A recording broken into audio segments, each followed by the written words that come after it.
لله نحمده ونستعينه ونستغفره الرحمن الرحيم إنا أعطيناك الكوثر فصل لربك وانحر إن شانئك هو الأبتر. بسم الله الرحمن الرحيم الحمد لله رب العالمين والصلاة والسلام على سيد المرسلين نبينا محمد وعلى آله وصحبه أجمعين أما بعد أعوذ بالله من الشيطان الرجيم بسم الله الرحمن الرحيم إنا أعطيناك الكوثر فصل لربك وانحر إن شانئك هو الأبتر. মহান আল্লাহর সমস্ত প্রশংসা, দরুদ ও সালাম নাযিল হোক প্রিয় নবী মুহাম্মদ সাল্লাল্লাহু আলাইহি সাল্লামের উপর। আল্লাহুম্মা সাল্লি আলাইহি আল্লাহুম্মা বারিক আলাইহি। আজকে আপনাদের সামনে তাফসীর করব সূরাতুল কাউসার। এই সূরার নাম হচ্ছে আল কাউসার সূরা। এই সূরা নাযিল হয়েছে কোথায়, এই সম্পর্কে দুটি মত রয়েছে তাফসীরকারদের। একটি মত হচ্ছে যে এই সূরা নাযিল হয়েছে নবী করিম সাল্লাল্লাহু আলাইহি সাল্লামের মদিনার জীবনে, অর্থাৎ এই সূরা হচ্ছে মাদানী সূরা। আর আরেকটি মত হচ্ছে যে এই সূরা হচ্ছে মক্কি সূরা। তো মক্কি সূরা অথবা মাদানী সূরা হওয়ার অর্থ হচ্ছে কি, যদি কোন সূরাকে বলা হয় যে মাদানী সূরা, তার অর্থ কি মদিনায় নাযিল হয়েছে।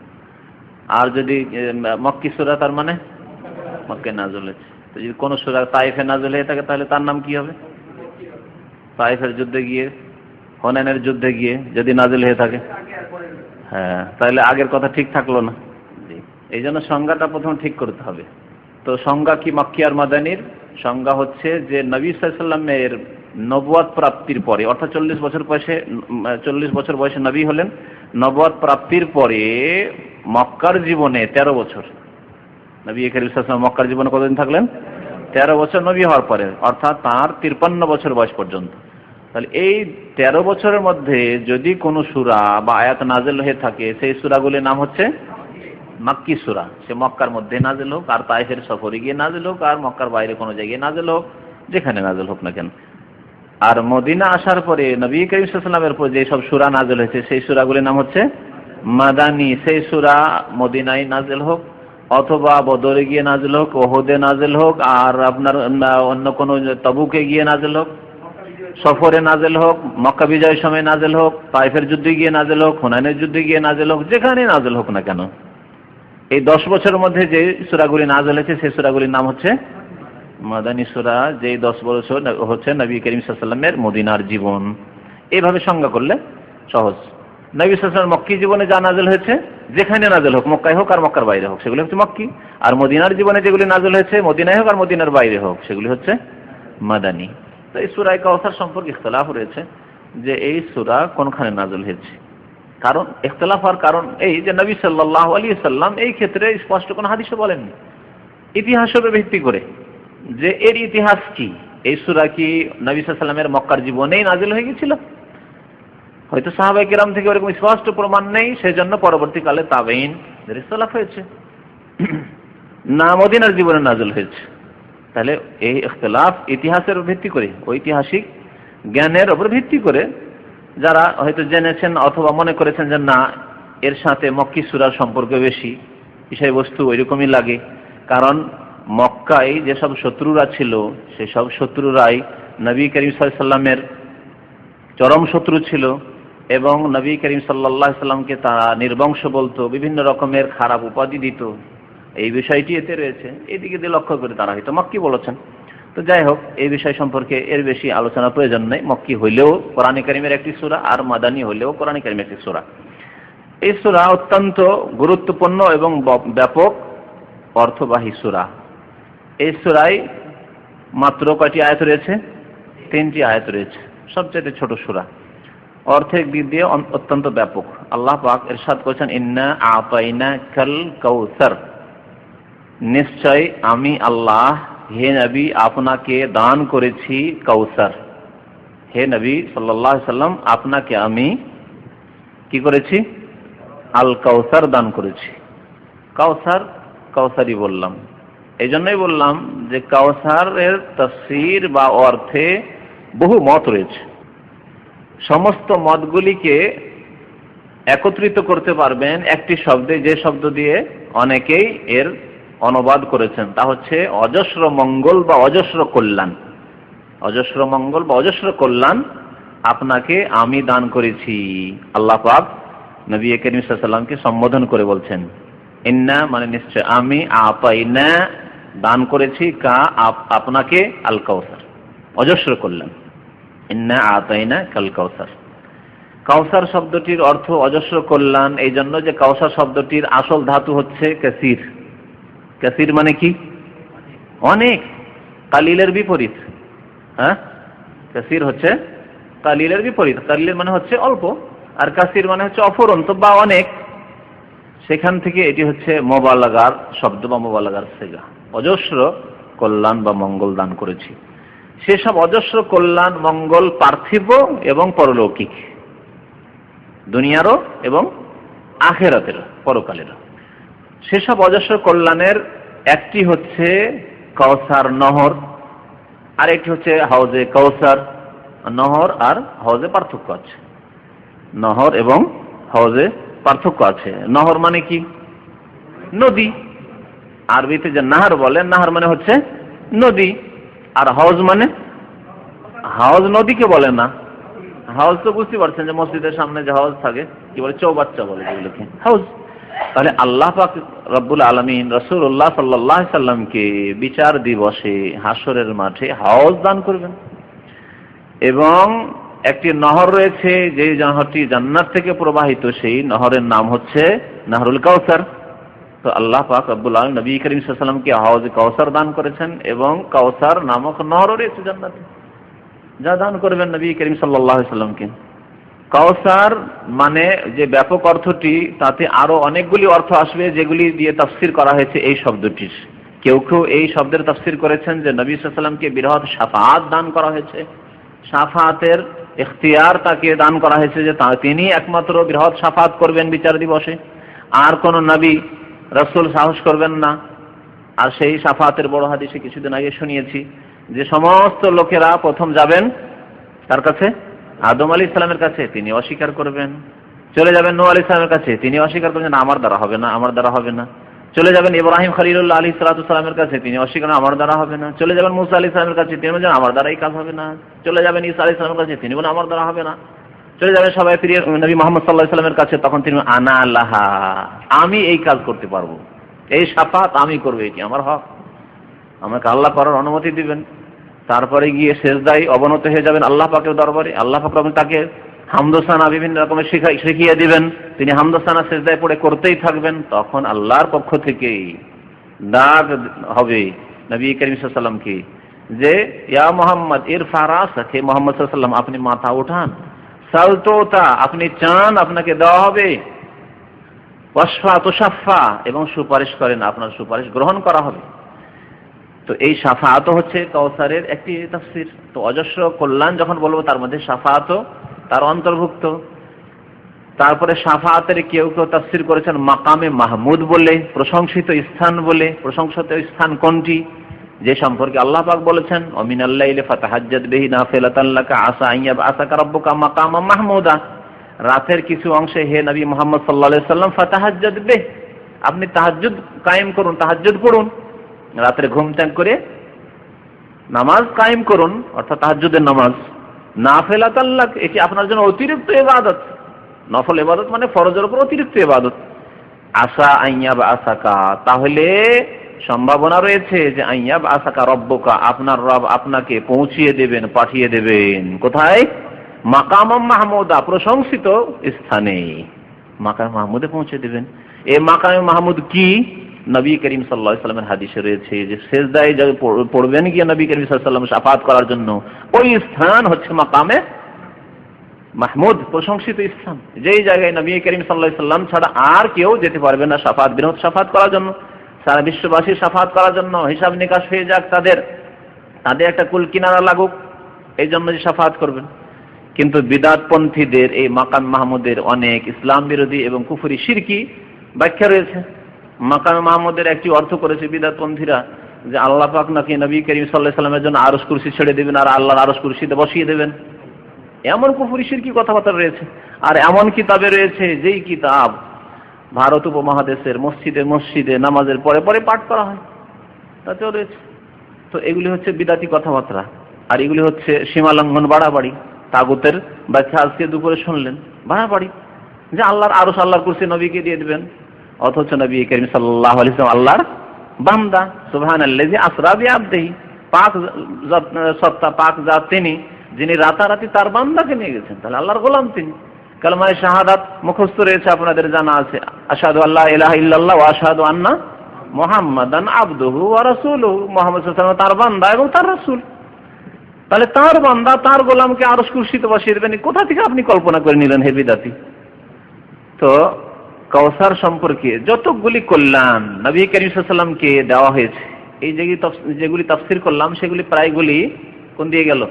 আখিরাতের দিকে গেল, পরলৌকিক। পার্থিব যেসব বৈশিষ্ট্য নবী করিম সাল্লাল্লাহু আলাইহি ওয়াসাল্লামকে দেওয়া হয়েছে সেগুলি তার শামিল। যেমন নবী সাল্লাল্লাহু আলাইহি ওয়াসাল্লামের একটি হাদিস আছে, উতীতু খামসান লাম ইউতাহুন্না আহাদুন ক্বাবলি, আমাকে 5টি বস্তু দেওয়া হয়েছে যা আমার পূর্বের কোনো নবীকে তা দেওয়া হয়নি। হ্যাঁ, তার মধ্যে দুই একটি বলেন দেখি। নসিরতু বির-রুবে মাসিরাতা শাহরিন, 1 মাসের দূরত্বে শত্রু রয়েছে, তবু সে ভীত সন্ত্রস্ত মুহাম্মদুর রাসূলুল্লাহ সাল্লাল্লাহু আলাইহি ওয়াসাল্লাম এবং তার সাহাবায়ে কেরামদের ভয়ে। 1 মাসের দূরত্বে, কোথায় মদিনায় সাহাবায়ে কেরাম রাসূলুল্লাহ সাল্লাল্লাহু আলাইহি ওয়াসাল্লাম, আর কোথায় রোম সাম্রাজ্য আর পারস্য দেশে, তারা ভয়ে এত ভীত সন্ত্রস্ত যে তাদের ঘুম হারাম হয়ে গেছে। আজকেও ইসলামের নাম, ইসলামী জাগরণের নাম, ইসলামের দিকে যুবকরা ফিরে আসছে মুসলিম সমাজের, এই শুনে কাফেরদের ঘুম হারাম হয়ে গেছে, সেজন্য বিভিন্ন নাম দেওয়া শুরু করেছে। কিছুদিন আগে মৌলবাদীর নাম দিতে, এখন সন্ত্রাস নাম দেওয়া শুরু করেছে, ঘুম হারাম হয়ে গেছে। তো এই বৈশিষ্ট্য যে নবী সাল্লাল্লাহু আলাইহি ওয়াসাল্লামকে দেওয়া হয়েছে, সেটি সরাসরি নবী সাল্লাল্লাহু আলাইহি ওয়াসাল্লামকে দেওয়া হয়েছে, এবং তাতে থেকে তার উম্মতরা পাবে যত বেশি আল্লাহ রাসূলের আনুগত্য করবে এবং আল্লাহ রাসূলের অনুসরণ করবে, আল্লাহ রাসূল সাল্লাল্লাহু আলাইহি ওয়াসাল্লামের সুন্নতের ভক্ত হবে, তত বেশি তাদেরকে আল্লাহ এই দান করবেন যে কাফের শত্রু তাদেরকে ভয় করবে, ভীত সন্ত্রস্ত থাকবে। এই বৈশিষ্ট্য দেওয়া হয়েছে রাসূলুল্লাহ সাল্লাল্লাহু আলাইহি ওয়াসাল্লাম তার উম্মতকে। আরো দুই একটি বলেন।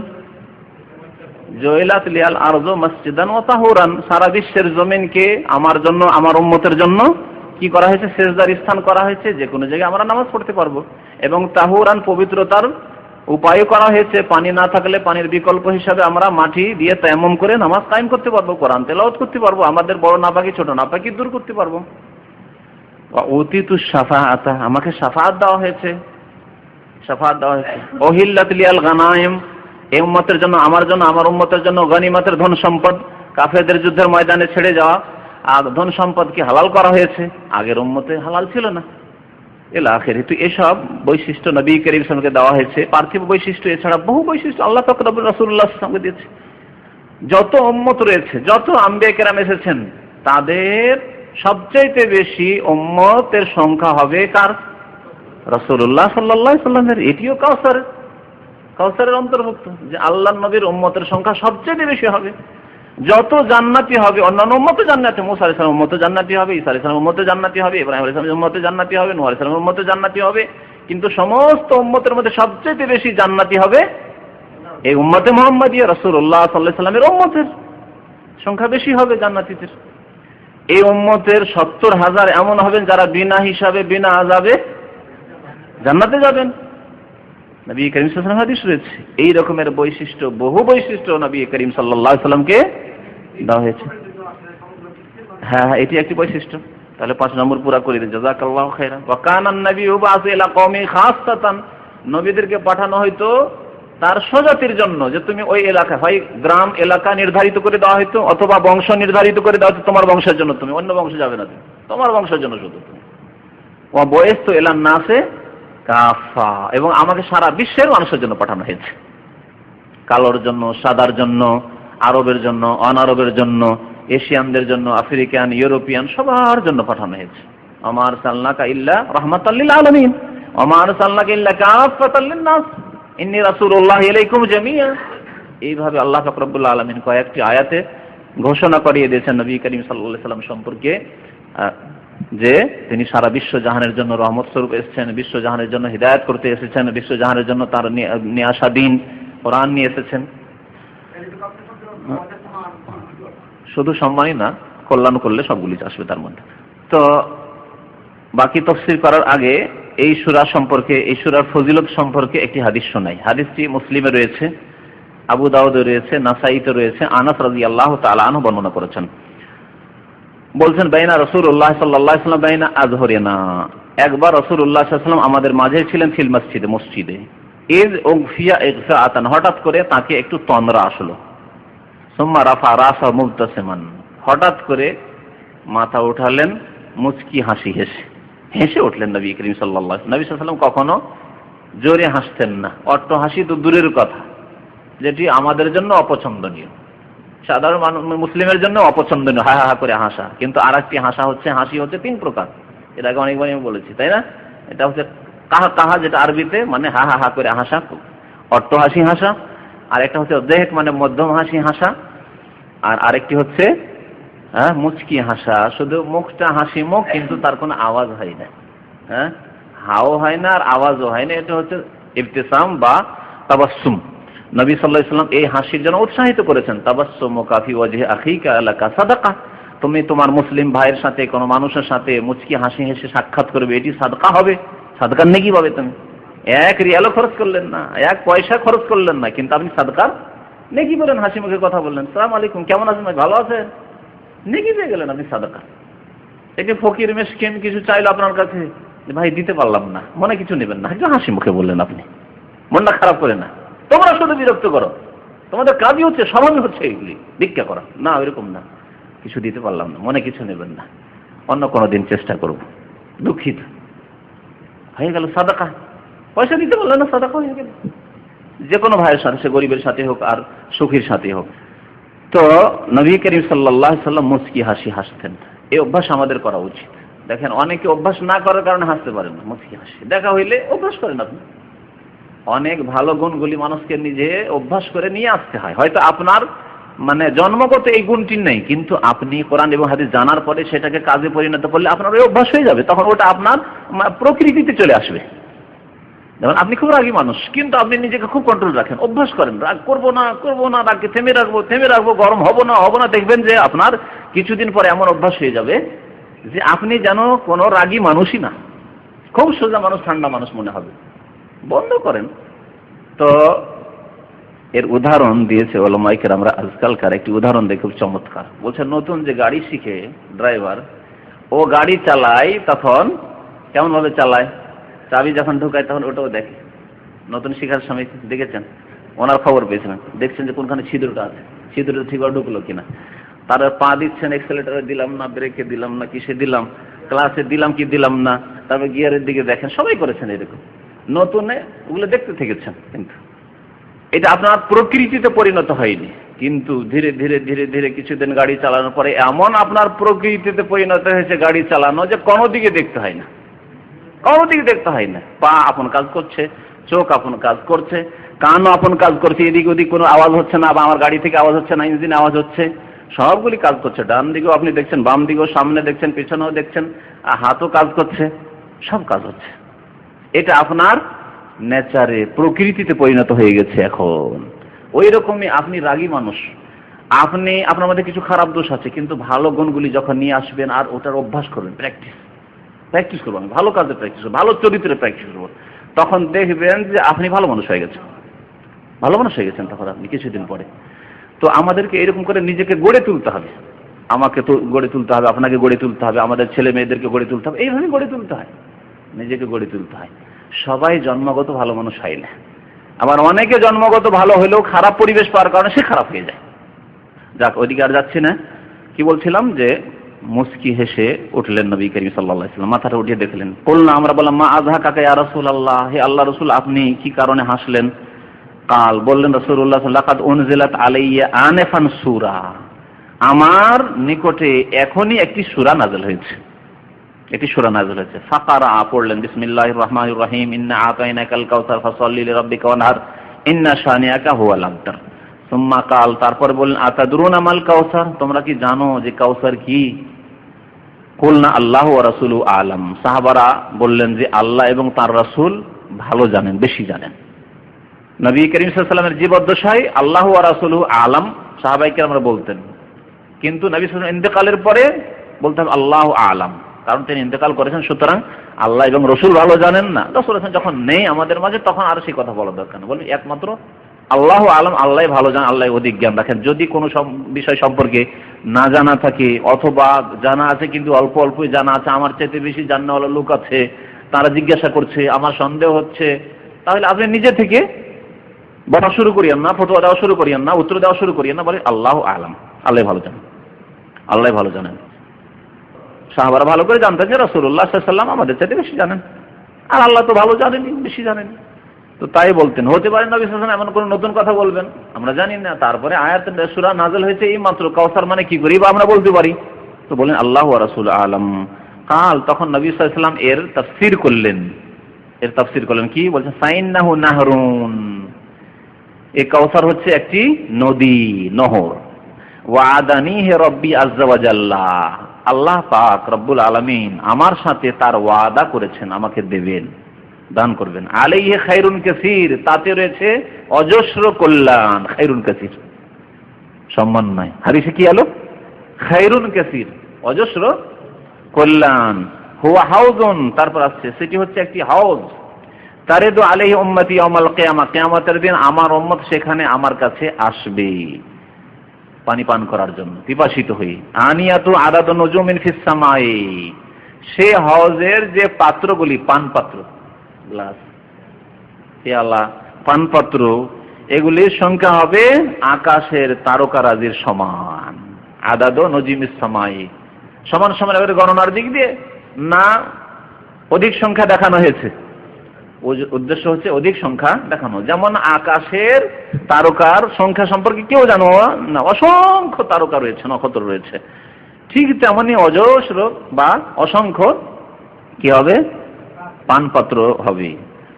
ফায়ুখতালাজুল আবদু মিনহুম, যখন তারা আসবেন তাদের মধ্য থেকে কিছু লোককে বাধা দিয়ে দেওয়া হবে। নবী সাল্লাল্লাহু আলাইহি ওয়াসাল্লাম কি বললেন, আমার উম্মতের লোকের আসছে, তাদের মধ্যে কিছু লোক আসবে, তখন তাদেরকে বাধা দিয়ে দেওয়া হবে। কে বাধা দিবে? ফেরেশতাগণ বাধা দিবে, যেমন অন্য হাদিসে আছে। ফাআকুল, তখন আমি বলবো, রব্বে, হে আল্লাহ, ইন্নাহু মিন উম্মতি, আল্লাহ আমার উম্মতের লোক, ফেরেশতারা কেন বাধা দিচ্ছে? আমার উম্মতের লোক, ইন্নাহু মিন উম্মতি। ফায়াকুলু, তখন আল্লাহ পাক বলবেন, বা ফেরেশতারা, অন্য হাদিসে আছে যে ফেরেশতাগণ বলবেন, ইন্নাকা লা তাদরি, আল্লাহরই কথা ফেরেশতাগণ নকল করছেন, কারণ ফেরেশতারা তো আল্লাহর আদেশ ছাড়া তো অন্য কিছু করেন না। আল্লাহর আদেশ হয়েছে যে এদেরকে বাধা দাও, আসতে দেওয়া হবে না। তখন ফেরেশতাগণ বলেন, ইন্নাকা লা তাদরি, হে নবী আপনি জানেন না, আপনি জানেন না। তাহলে নবী সাল্লাল্লাহু আলাইহি ওয়াসাল্লাম কি গায়েব জানেন? জানেন না। মা আহদাসু বা'দাকা, যে আপনার পরে এরা নতুন নতুন ধর্মের নামে কি আবিষ্কার করেছে, ধর্মে নতুন নতুন কাজ ঢুকিয়েছে, নতুন নতুন বিদআত করেছে। আহদাসু মানে বিদআত করা, নতুন নতুন কাজ করেছে ধর্মের নামে। তাহলে হাউজে কাউসারের পানি থেকে দূরে তাড়িয়ে দেওয়া হবে কাকে? বিদআতপন্থীদেরকে, যারা কোরআন সুন্নাহর বাইরে কাজ করেছে, ধর্ম মনে করে, দিন মনে করে, দুনিয়া মনে করে না। দুনিয়ার ব্যবসা বাণিজ্য করেন, অনেক নতুন নতুন ব্যবসা বাণিজ্য আছে যেগুলি কোরআন হাদিসে নাই, কিন্তু কোরআন হাদিসের আওতাতে জায়েজ আছে। তাতে নেই সুদ, তাতে নেই বেঈমানি, তাতে নেই আত্মসাৎ, তাতে ধোঁকাবাজি, প্রতারণা নেই, করেন। কিন্তু ইবাদত বন্দেগীর ক্ষেত্রে যার প্রমাণ নেই, আপনি নতুন করে চালু করতে পারবেন না, বা কেউ আপনার মুরব্বী চালু করে দিয়েছে আর সেটা আপনি করবেন, তা করতে পারবেন না। ইবাদতকে সীমিত রাখতে হবে সুন্নতের মধ্যে, যে নবী সাল্লাল্লাহু আলাইহি ওয়াসাল্লাম থেকে প্রমাণিত আছে করবেন, তার অতিরিক্ত করা যাবে না। আবার তাফসীরের দিকে ফিরে আসি। তো কাউসারের তাফসীর হলো এতে, আল্লাহ পাক বলছেন যে তোমাকে যখন অজস্র কল্যাণ দিয়েছি, তাহলে তোমার কি উচিত? শুকরিয়া আদায় করা উচিত। তাই আল্লাহ বলছেন, ফাসাল্লি লিরাব্বিকা, সুতরাং আপনি আপনার রবের উদ্দেশ্যে সালাত কায়েম করুন, নামাজ পড়ুন, ওয়ানহার, এবং কুরবানি করুন। ওয়ানহার, নাহার হচ্ছে উট জবাই করা। উটের কুরবানিটাই আরবদের মধ্যে যেহেতু বেশি ছিল, আর উটই তারা পুষতো, সেজন্য এখানে নাহারের কথা বলা হয়েছে। আর ছাগল, গরু জবাই করাকে যাবাহ বলা হয়। ওয়ানহার মানে জবাই করুন, অর্থাৎ আল্লাহর জন্য কুরবানি করুন আপনি। তো আল্লাহর জন্যই নামাজ কায়েম করুন, আর আল্লাহর জন্যই কুরবানি করুন। নামাজের মাধ্যমে আপনি শুকরিয়া আদায় করবেন, আল্লাহ আপনাকে, আপনার উম্মতকে অজস্র কল্যাণ দিয়েছেন, কাউসার দিয়েছেন। আর আপনি কুরবানির মাধ্যমে আল্লাহর শুকরিয়া আদায় করবেন, আপনার উম্মতেরা কুরবানি করার মাধ্যমে আল্লাহর শুকরিয়া আদায় করবে, নিজে খাবে, গরিব মিসকিনকে খাওয়াবে। ইন্না শানিআকা হুয়াল আবতার, নিঃসন্দেহে আপনার শত্রু। শানে মানে হচ্ছে, আসলে এর শাব্দিক অর্থ হচ্ছে আপনার বিদ্বেষী, আপনার বিরুদ্ধে বিদ্বেষ পোষণকারী, যে হিংসা রাখে, শত্রুতা রাখে, অন্তরে বিদ্বেষ রাখে, তাকে শানি বলা হয়। আকা, কাপ আপনার। তো আপনার শত্রু, আপনার বিরুদ্ধে বিদ্বেষ পোষণকারী হচ্ছে হুয়াল আবতার, কি? নির্বংশ। নির্বংশ, আবতার মানে নির্বংশ। আবতারের শাব্দিক অর্থ হচ্ছে যে এমন পশু যার লেজ থাকে না, লেজ কাটা। গরু আছে কিন্তু গরুর লেজ কাটা, তো বলবেন যে এই গরুটি হচ্ছে আবতার। এমন কোন পশু, জন্তু যার লেজ কাটা রয়েছে, একে বলে আবতার। বাতার মানে কোন জিনিস কেটে দেওয়া, আর আবতার মানে লেজ কাটা। তো আরবরা যাদের সন্তান সন্ততি থাকতো না, তাদেরকে তারা কি বলতো? আবতার বলতো, লেজ কাটা। লেজ কাটা দেখতে যেমন খারাপ লাগে, তেমনি যার ছেলে মেয়ে নেই, অথবা মেয়ে তো আছে কিন্তু ছেলে নেই, তাদের সম্পর্কে তাদের মন্তব্য ছিল এই যে মরে গেলে শেষ। স্বামী স্ত্রী আছে, হয়তো বিয়ে শাদী করেছে, কিন্তু ছেলে মেয়ে নেই, তার মরে গেলেই ওর বংশ ক্লোজ ওখান থেকে, তাই না? অথবা ছেলে নেই, মেয়ে আছে, তো মেয়েরা বিয়ে শাদী দিল, অন্যের ঘরে চলে গেল, তাদের যে ছেলে মেয়ে হইলো সেগুলি অন্য বংশের হইল, অন্য বংশের অন্তর্গত, নিজের বংশের আর কেউ থাকলো না। সেই জন্য এইরকম লোকদেরকে আরবরা কি বলতো? আবতার বলতো। নবী করিম সাল্লাল্লাহু আলাইহি সাল্লামের ছেলেগুলি জন্ম হলো, কিন্তু আল্লাহর হিকমতে আল্লাহ পাক দিলেন এবং নিয়ে নিলেন, বাল্য জীবন আল্লাহ পাক নিয়ে নিলেন। ইসলামের শত্রু কাফের আবু জাহল, আবু লাহাব, এইরকম কাফেরদের তখন বলার সুযোগ হয়ে গেল নবী করিম সাল্লাল্লাহু আলাইহি সাল্লামকে, তখন তারা আবতার বলতে। দেখো মুহাম্মদ বড় বড় কথা বলে, মুহাম্মদ বলে কত শ্রেষ্ঠ, আল্লাহর খাস বান্দা, আর আল্লাহ রাসূল হচ্ছে আবতার, নির্বংশ, মরে গেলে শেষ, তার নাম নেওয়ার কেউ থাকবে না। মেয়েগুলি বিয়ে শাদী দিয়ে দিয়েছেন, কোথা থেকে কোথায় চলে গেছে, বাড়ি হচ্ছে আপনার ঢাকা, বিয়ে শাদী দিয়েছেন কোথায় কোথায় গিয়ে অন্য বংশে একাকার হয়ে গেছে, আপনার নাম নেওয়ার আর কেউ নেই।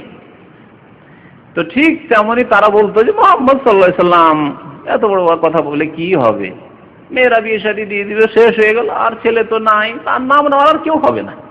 আল্লাহ বললেন যে মুহাম্মদ সাল্লাল্লাহু আলাইহি সাল্লাম আবতার নন, তোমরাই আবতার, তোমরাই হচ্ছে আবতার, কারণ তোমাদের নাম নেওয়ার আর কিয়ামত পর্যন্ত কেউ থাকবে না। বাকি মুহাম্মদ রাসূলুল্লাহ সাল্লাল্লাহু আলাইহি ওয়াসাল্লামের নাম নেওয়ার, তার যদি অরসজাত সন্তান নাও থাকে, তার প্রতি ঈমান নিয়ে আসা যে সব সন্তান হবে, তার প্রতি বিশ্বাসী সময় মুসলিম উম্মাত, তার উম্মত যারা হবেন, তারা কিয়ামত পর্যন্ত কোটি কোটি সংখ্যায় হবে, তারা নাম নেবে। যখনই নাম আসবে মুহাম্মদ, তখন বলবে সাল্লাল্লাহু আলাইহি ওয়াসাল্লাম, অন্তরে ভালোবাসা নিয়ে, অন্তরস্থল থেকে তার নাম ভালোবাসার সাথে নেবে। রাসূলুল্লাহ সাল্লাল্লাহু আলাইহি ওয়াসাল্লাম, মুহাম্মদ সাল্লাল্লাহু আলাইহি ওয়াসাল্লাম। একবার দরুদ পাঠ করবে, তারা জানে 10 বার আল্লাহর রহমত হবে। কেন দরুদ পাঠ করবে না? কেন সালাম পেশ করবে না? তাদের প্রত্যেক নামাজে তাদের উপর দরুদ এবং সালাম পেশ করা ফরজ করে দেওয়া হয়েছে। আসসালামু আলাইকা আইয়ুহান নবী আত-তাহিয়াতু, হে নবী সাল্লাল্লাহু আলাইহি ওয়াসাল্লাম, আপনার উপর সালাম। আর ইচ্ছা করে বসে পারিবারিক ক্ষেত্রে আল্লাহ নবীর নাম নাও আসতে পারে, আপনার ব্যবসা বাণিজ্যের ক্ষেত্রে, আপনার মাঠে ঘাটে গিয়ে আপনার দোকানপাটের নাম নাও আসতে পারে, কিন্তু 5 ওয়াক্ত নামাজ আপনাকে বাধ্যতামূলক মুহাম্মদুর রাসূলুল্লাহ সাল্লাল্লাহু আলাইহি ওয়াসাল্লামের নাম নিতেই হবে, আর আপনাকে সালাত সালাম দরুদ সালাম পেশ করতেই হবে, আর আযান দিতেই হবে, আর বলতে হবে আশহাদু আন্না মুহাম্মাদার রাসূলুল্লাহ, আশহাদু আন্না মুহাম্মাদার রাসূলুল্লাহ বলতেই হবে, ইকামত দিতেই হবে নামাজের জন্য, আর বলতে হবে আশহাদু আন্না মুহাম্মাদার রাসূলুল্লাহ। সুবহানাল্লাহ। ওযু করবেন, ওযুর শেষে দোয়া পড়বেন, বলে আশহাদু আল্লা ইলাহা ইল্লাল্লাহ ওয়া আশহাদু আন্না মুহাম্মাদান আবদুহু ওয়া রাসূলুহু। কত জায়গা রয়েছে যেখানে রাত দিন কতবার আমরা রাসূলুল্লাহ সাল্লাল্লাহু আলাইহি সাল্লামের নাম নিচ্ছি। তাহলে তিনি আবতার না? হে আবু জাহল, আবু লাহাব, হে কাফের, উতবা, শাইবা, রাবিয়া, ওয়ালিদ, তোমরা আবতার, তোমরা আবতার। তাই আল্লাহ পাক বললেন, হে নবী মুহাম্মদ সাল্লাল্লাহু আলাইহি সাল্লাম, আপনার ছেলে সন্তান আমি রাখিনি, তার মানে আপনি আবতার নন, বরং আপনার শত্রু যারা, আপনার বিদ্বেষী যারা, আপনার বিরুদ্ধে যারা শত্রুতা রাখে, হিংসা রাখে, তারাই হচ্ছে আবতার, লেজ কাটা, তারাই হচ্ছে নির্বংশ, তাদের নাম আর কেউ নেবে না। আজকে মক্কায় গিয়ে খুঁজেন, চিৎকার করে করে ডাকেন যে আবু লাহাবের কেউ আত্মীয় আছে, আবু জাহালের আত্মীয় আছে, কোথাও খুঁজে পাবেন না, কোথাও খুঁজে পাবেন না আপনি। খালি মক্কায় কেন, সারা বিশ্বে আপনি খোঁজ করে বেড়ান, কোথাও গিয়ে পাবেন না আপনি, কোথাও নেই। তো এই ছিল সূরা, যার তরজমা করা হইল। একটি বিষয় শুধু বাকি আছে তাফসীরে, তা হচ্ছে ফাসাল্লি লিরাব্বিকা ওয়ানহার। আল্লাহ বলছেন নবীকে যে রবের জন্য তুমি কি করো, নামাজ পড়ো এবং রবের জন্য কুরবানি করো। তাহলে যেমন রবের জন্য নামাজ পড়তে হবে, তেমন রবের জন্য কুরবানিও রবের জন্যই করতে হবে। কিন্তু কবর মাজার পন্থীরা নামাজটা তো পড়ে মসজিদে আল্লাহর জন্য, বাকি জবাই আল্লাহর জন্য করে না। যে লজ মাসের যে কুরবানিটা করে জবাই, সেটা তো হয়তো আল্লাহর জন্যই করে বিসমিল্লাহ আল্লাহু আকবার বলে। কিন্তু মাজারে গিয়ে খাসি মুরগ যেগুলি ওরসের মেলায় গিয়ে জবাই করে, আস্তানায় যেগুলি জবাই করে, সেগুলি গায়রুল্লাহ, আল্লাহ ছাড়া অন্যের জন্য জবাই করে। অথচ আল্লাহ পাক একসাথে একই রকম করে আদেশ করেছেন, ফাসাল্লি লিরাব্বিকা, রবের জন্যই সালাত কায়েম করো, নামাজ পড়ো, আর রবের জন্যই জবাই করো। রবের সন্তুষ্টির জন্য জবাই করো, রবের আদেশে জবাই করো। আর সন্তুষ্ট করতে চাই বিদআতপন্থীরা, কবরপন্থীরা, মুশরিকরা আল্লাহ ছাড়া অন্যের জন্য। আরেকটি বিষয় এখানে আছে যে এই সালাত থেকে কোন সালাতকে উদ্দেশ্য করা হয়েছে। রবের জন্য নামাজ পড়ো, কোন নামাজ? কোন কোন তাফসীরকারগণ বলেছেন যে যখন জবাইয়ের সাথে একসাথে বলা হয়েছে, তাহলে জবাই অর্থাৎ হচ্ছে ঈদুল আজহা, ঈদুল আজহার কুরবানি। জবাই মানে হচ্ছে ঈদুল আজহার কুরবানি, আর এই সালাত, এই নামাজ হচ্ছে ঈদের নামাজ। ফাসাল্লি লিরাব্বিকা, রবের জন্য নামাজ পড়ো ঈদুল আজহার দিনে, ঈদের নামাজ। আর ওয়ানহার, এবং রবের জন্য কি করো, জবাই করো, কুরবানি করো। কথার সাথে মিল আছে, এই তাফসীর কেউ কেউ করেছেন। আর অন্যান্যরা বলছেন যে না, নামাজকে, এই সালাতের আদেশকে শুধু ঈদের নামাজের সাথে সীমিত করার কি প্রয়োজন রয়েছে? ঈদের নামাজও তাতে শামিল রয়েছে, জুমার নামাজও শামিল আছে, আর 5 ওয়াক্ত নামাজও শামিল আছে তাতে, বরং অন্যান্য নামাজও, নফল সুন্নাত নামাজ, তাহাজ্জুদ, ইশরাক সবই শামিল আছে তাতে। তো ফাসাল্লি লিরাব্বিকা, রবের জন্য যে কোনো নামাজ পড়ো, ফরজ পড়ো, আর ওক্তিয়া নামাজই পড়ো, আর জুমার নামাজই পড়ো, আর সুন্নতি পড়ো, আর বেতরি পড়ো, সমস্ত নামাজ রবের জন্য পড়ো। আর জবাই করবে তাও রবের জন্য, সে কুরবানি জবাই করো তবুও রবের জন্য করো।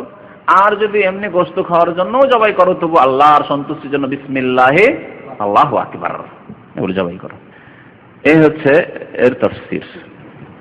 বিসমিল্লাহির রহমানির রহিম। ইন্না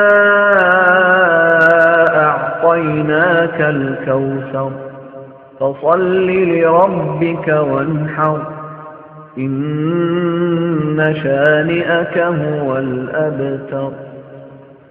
আলহামদুলিল্লাহ রাব্বিল আলামিন, ওয়াসসালাতু ওয়াসসালামু আলা সাইয়্যিদিল মুরসালিন নবিয়িনা মুহাম্মদ ওয়া আলা আলিহি ওয়া সাহবিহি আজমাইন। বাবুন ফিল হাউজ, এই অধ্যায় হচ্ছে হাউজ সম্পর্কে।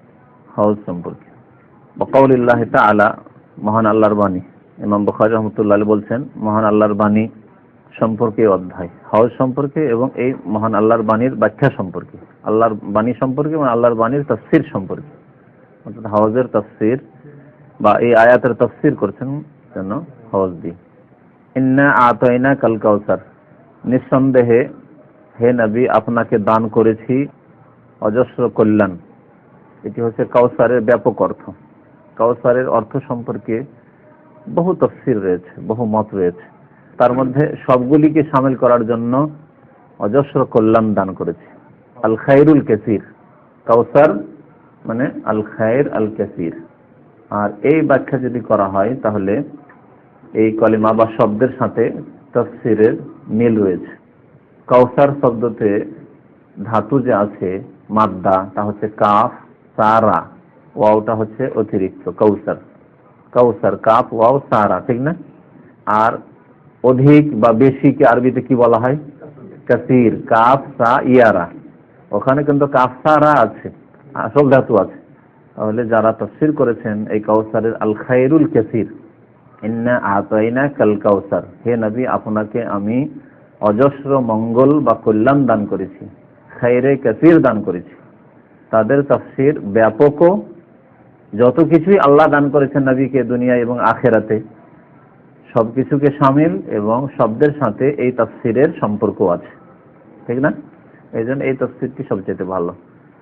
বাকি যতগুলি কল্যাণ মঙ্গল আল্লাহ দান করেছেন নবীকে এবং করবেন, তার মধ্যে একটি হচ্ছে হাউজ বা নাহারে কাউসার, হাউজে কাউসার বা নাহারে কাউসার। সুতরাং এগুলি দিয়ে তাফসীর করা হয়েছে। কেউ কাউসার মানে কাউসারের নহর বলে তাফসীর করেছেন, কেউ হাউজে কাউসার দিয়ে তাফসীর করেছেন, কেউ শাফাআত দিয়ে তাফসীর করেছেন। হে নবী আপনাকে শাফাআতের অধিকার দিয়েছি, আপনি সুপারিশ করার যোগ্যতা রাখেন, আপনি শাফাআত করবেন, শাফাআত দিয়ে তাফসীর করেছেন। তো এইভাবে বিভিন্ন তাফসীর করা হয়েছে। নবী করিম সাল্লাল্লাহু আলাইহি সাল্লামের শানে আল্লাহ পাক বলছেন ইন্না আতাইনাকা, হে নবী আপনাকে, কা মানে আপনাকে, আতাইনা মানে আমি আল্লাহ দান করেছি, প্রদান করেছি, আল কাউসার আপনাকে আল কাউসার দান করেছি। ওয়াকাল আব্দুল্লাহ বিন যায়েদ, ইমাম বুখারী রাহমাতুল্লাহ আলাইহি একটি হাদিস বিনা সনদ উল্লেখ করেছেন অধ্যায়ের মধ্যেই। আব্দুল্লাহ বিন যায়েদ রাদিয়াল্লাহু তাআলা আনহু বর্ণনা করেছেন যে নবী করিম সাল্লাল্লাহু আলাইহি ওয়াসাল্লাম ইরশাদ করেন, ক্বালান নবী ইসবিরু, তোমরা ধৈর্য ধারণ করো। সাহাবায়ে কেরামকে রাদিয়াল্লাহু তাআলা আনহু আজমাইন, বিশেষ করে আনসারীগণকে, আনসারীদের সাথে যেহেতু পরবর্তীকালে বৈষম্যমূলক আচরণ করা হয়েছে, তাদের সাথে বৈষম্যমূলক আচরণ করা হয়েছে পরবর্তীকালে শাসকদের পক্ষ থেকে, খোলাফা রাশিদিনের জামানার পরে বনু উমাইয়াদের যুগে। তো ওই সময়গুলির দিকে ইঙ্গিত করে নবী করিম সাল্লাল্লাহু আলাইহি ওয়াসাল্লাম আনসারীদেরকে ধৈর্যের উপদেশ দিয়েছিলেন, তালকিন করেছিলেন, বলেছিলেন ইসবিরু, তোমরা ধৈর্য ধারণ করবে, দুনিয়ার দিকে ছুটবে না, না দেবে দিবে না, কোনো কিছু বলবে না তাদেরকে। হাত্তা, কতদিন সবর করবে, ধৈর্য ধারণ করবে? আজকাল যারাও ধৈর্য ধরে তারা বলে যে ধৈর্যের একটা সীমা আছে, মানে না, ধৈর্যের একটা সীমা আছে, কত ধৈর্য ধরা যায়? নবী সাল্লাল্লাহু আলাইহি ওয়াসাল্লাম কি বলছেন? হাত্তা তালকাউনি আলাল হাউদ, যতদিন আমার সাথে হাউজে সাক্ষাৎ না হবে ততদিন পর্যন্ত ধৈর্য ধরি, অর্থাৎ সারা জীবন ধৈর্য ধরে থাকি, মরণ মওত পর্যন্ত ধৈর্য ধারণ করে থাকি। সবুর করো, সবুর করতে হবে দুনিয়াতে, মরে যাওয়ার পর আবার সবুর আর না সবুর কি কিছু না, যা করেছেন তার ফল পাবেন, কর্মক্ষেত্র আর নেই, শেষ হয়ে গেছে, যা করার ছিল করেছেন, ভালো করেছেন ভালো পাবেন, খারাপ করেছেন তার শাস্তি পাবেন, কাজ শেষ হয়ে গেছে। ইনকাতা আমাল, আদম সন্তানের কাজ কর্ম আমল, ধৈর্য ধারণ করা একটা আমল কর্ম, অধৈর্য হওয়া একটা খারাপ সব বন্ধ হয়ে গেছে। তো নবী করিম সাল্লাল্লাহু আলাইহি ওয়াসাল্লাম এইভাবে ধৈর্য ধরতে বলেছেন, কতদিন পর্যন্ত ধৈর্য ধরতে হবে? যেমন বলা হয়েছে ওয়াবুদ রাব্বাকা হাত্তা ইয়াতিয়াকাল ইয়াকিন, তোমার রবের ইবাদত করো যতক্ষণ মওত না এসেছে, মওত আসা পর্যন্ত। ঠিক আছে, মানে ধৈর্য ধরতে হবে মওত না আসা পর্যন্ত। আর এমন নয় অনেক ধৈর্য ধরেছি, কতবার অন্যায় কথা শুনে, হ্যাঁ, কতবার এইরকম বরদাস্ত করে, না, বরদাস্ত করতে হবে, ধৈর্য ধরতে হবে। ইসবিরু হাত্তা তালকাউনি আলাল হাউজ, এই হাদিস নিয়ে ইমাম বুখারী রাহমাতুল্লাহ আলাইহি কি দেখাতে চাইলেন? ধৈর্যকে কি দেখাতে চাইলেন? ধৈর্য একটি বিষয় এতে আছে, হাদিসে আছে, নবী সাল্লাল্লাহু আলাইহি ওয়াসাল্লামের আদেশ তোমরা ধৈর্য ধারণ করো, কিন্তু দেখাতে চেয়েছেন যেটা সেটা হচ্ছে হজের প্রমাণ, যে নবী সাল্লাল্লাহু আলাইহি ওয়াসাল্লামের হজ হবে, ওই হজের কথা, আর সেখানে গিয়ে নবী সাল্লাল্লাহু আলাইহি ওয়াসাল্লামের সাথে মোলাকাত হবে, তালকাউনি আমার সাথে মোলাকাত, সাক্ষাৎ করবে হজে গিয়ে। তাহলে যারা ধৈর্য ধারণকারী তারা নিশ্চিত যে তারা নবী করিম সাল্লাল্লাহু আলাইহি ওয়াসাল্লামের সাথে হজে সাক্ষাৎ করবে ইনশাআল্লাহ তাআলা, যেমন নবী সাল্লাল্লাহু আলাইহি ওয়াসাল্লাম বলেছেন, সাদাকা রাসূলুল্লাহ সাল্লাল্লাহু আলাইহি ওয়াসাল্লাম। দ্বিতীয় হাদিস যেটি সনদ সহ বর্ণনা করেছেন ইমাম বুখারী রাহমাতুল্লাহ আলাইহি, আব্দুল্লাহ বিন মাসউদ রাদিয়াল্লাহু তাআলা আনহু বর্ণনা করেছেন, আনিন নবী সাল্লাল্লাহু আলাইহি ওয়াসাল্লাম, নবী সাল্লাল্লাহু আলাইহি ওয়াসাল্লাম হতে, আনা ফারাতুকুম আলাল হাউজে, ছোট্ট হাদিস, নবী সাল্লাল্লাহু আলাইহি ওয়াসাল্লাম বলছেন আমি হাউজে তোমাদের পূর্বে গিয়ে তোমাদের প্রতীক্ষায় থাকবো। ফারাত বলা হয় যে কোনো একটি প্রতিনিধি দল আছে, সেই দলের কাজ বা স্থান ঠিক করার জন্য যে কোনখানে গিয়ে এরা থাকবে বা তাদের সেখানে গিয়ে বসাতে হবে, ওখানে গিয়ে তাদের সেট করতে হবে, সেই জন্য আগে একজন দুইজন যারা চলে যায় আর তাদের প্রতীক্ষা আছে যে আমাদের লোকজন আসছে, ওকে বলা হয় ফারাত। দুনিয়ার ক্ষেত্রে হইতে পারে, তাকে বলে ফার্সি ভাষাতে, উর্দু ভাষাতে রেজাকার, ওইটাকে বাংলায় একটু বিকৃত করে রাজাকার করে দিয়ে রাজাকার একটা গাল হয়ে গেল, হ্যাঁ, প্রতিনিধি। আর শুধু প্রতিনিধি বলে এমন আরবি এই শব্দটি, ফারাত শব্দটি, যে প্রতিনিধি বলে পুরো হচ্ছে না, ব্যক্ত করা যাচ্ছে না। ফারাত এমন ব্যক্তিকে বলে যিনি কোন দলের পক্ষ থেকে আগেই গিয়ে সেখানে অবস্থান করছেন, তাদের প্রতীক্ষা রয়েছে যে আমাদের লোকজন আসছে। এই জন্য শিশু বাচ্চা যে মারা যায়, নাবালক ছেলে মেয়ে মারা যায়, তাদেরকে বলা হয়েছে যে এরা ফারাত। আল্লাহুম্মা জাআলহু লানা ফারাতান, আল্লাহ এই ছেলে শিশুকে, এই ছেলে মেয়েকে আমাদের জন্য ফারাত কর, অর্থাৎ তারা যেন জান্নাতের দরজায় বাবা মায়ের জন্য প্রতীক্ষায় থাকে যে আব্বা আম্মা আসবে, তাদেরকে নিয়ে ঢুকবো, আমি একাই ঢুকবো না।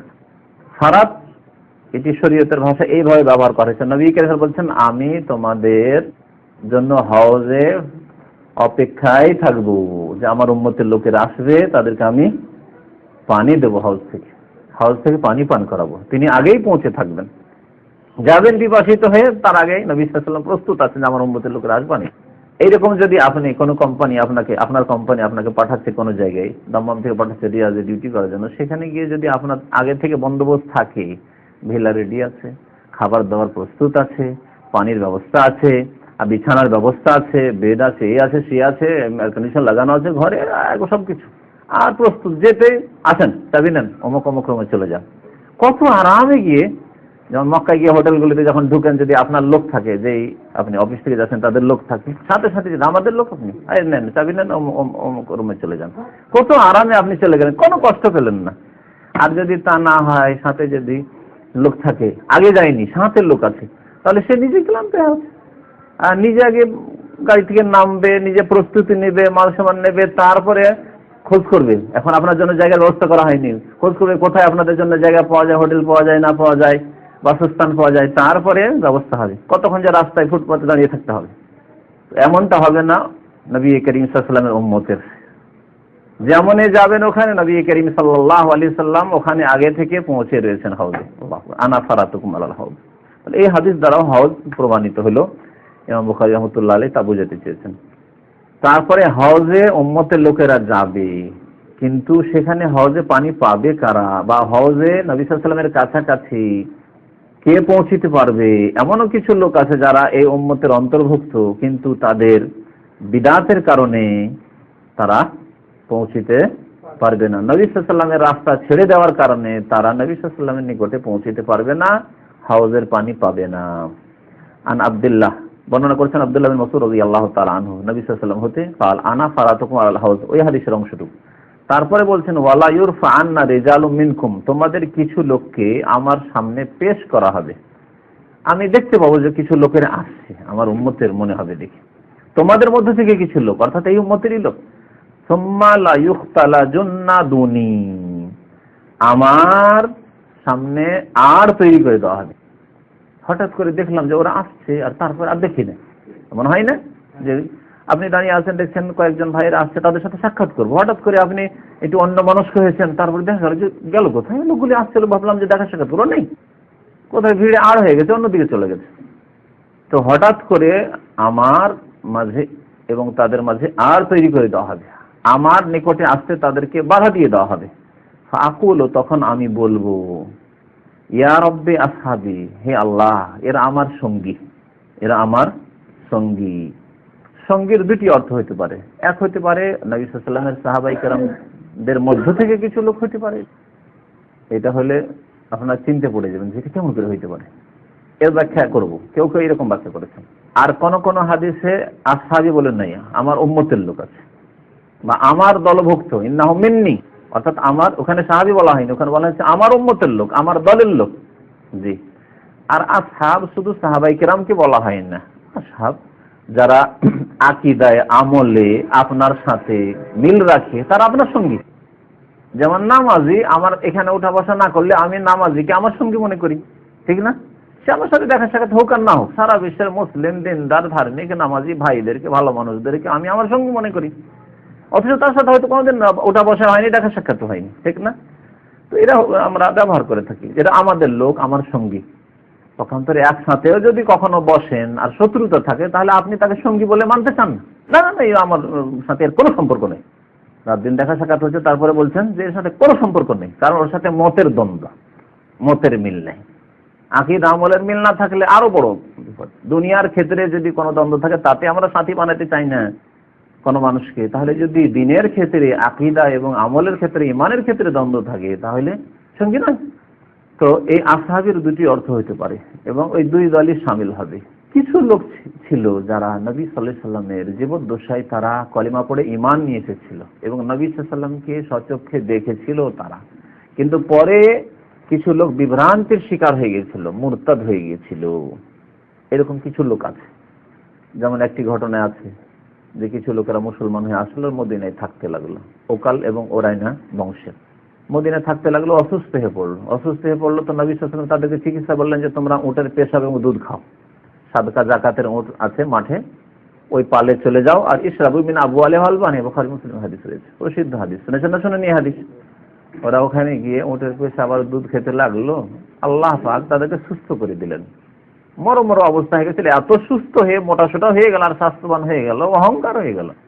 তাহলে বেশি স্বাস্থ্যবান হওয়া অনেক সময় মানুষের জন্য বিপদ। তাহলে যারা দুর্বল মানুষ, আল্লাহ শুকরিয়া আদায় করবেন। হতে পারে যে আমি যদি ওইরকম হইতাম, 4 হাতে উঁচা মানুষ হইতাম, আর এইরকম যদি হইতাম, আর যদি আমার কাছে বেশি ধন সম্পদ থাকতো, তো হইতে পারে আমি গুমরা হয়ে যেতাম, ফেরাউনের মতো শয়তান হয়ে যেতাম। দুর্বল আছে, মাঝে মাঝে অসুস্থ হচ্ছি, তো আল্লাহকে ইয়াদ করছি। আর বাস্তব সত্য, সুবহানাল্লাহ, অসুস্থ যখন মানুষ হয় তখন বেশি বেশি আল্লাহকে ডাকে। যখন বিপদ আপদে পড়ে মানুষ বেশি বেশি আল্লাহকে ডাকে। হয়তো আপনার কাঁদন আসে না, সারা বছর চলে যাচ্ছে, সারা বছর সুস্থ, কোনো অসুখ বিসুখ হয়নি, একবারও কাঁদতে পারলেন আল্লাহর সামনে, কিন্তু যখন অসুখ হয়েছেন কত যে কাঁদলেন আল্লাহর সামনে, তাই না? কোনো বিপদ আপদ, মানসিক অশান্তি হয়েছে, বিপদ আপদ, বালা মুসিবত এসেছে, একটা অ্যাক্সিডেন্ট হয়েছে, ঝামেলায় পড়ে গেছেন, কত যে আল্লাহর কাছে কেঁদে কেঁদে দোয়া করলেন। তো ইবাদতটা বাড়লো না? এটা আপনার ফায়দা হইলো। দোয়া, ইবাদত, বন্দেগী, জিকির, আজকার বেড়ে যায়। এটি হচ্ছে মানে প্রয়োজনের তাগিদে আপনি বাধ্য হয়ে যাচ্ছেন। কিন্তু ওই লোকটি যদি যখন সুখেও আছে তখন আল্লাহকে না ভুলে যায়, মানে ফরজ অজেবে ত্রুটি না থাকে, তাহলে এটি ঈমান দুর্বলের লক্ষণ নয়।